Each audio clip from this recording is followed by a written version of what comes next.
Tapos na ata yung trend ng tanghulo pero syempre ngayon pa lang natin yan gagawin.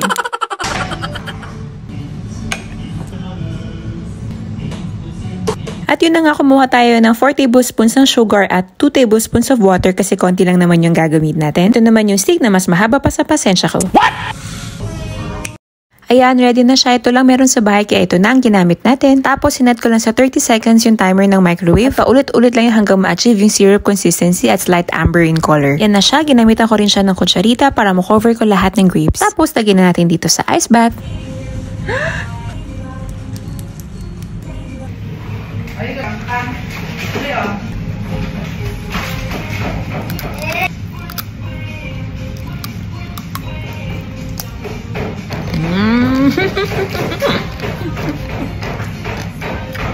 Ang sarap.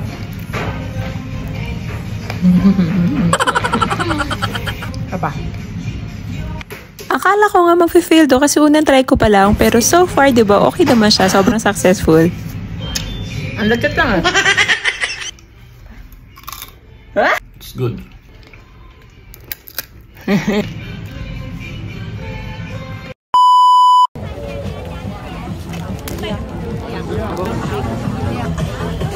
Sarap eh.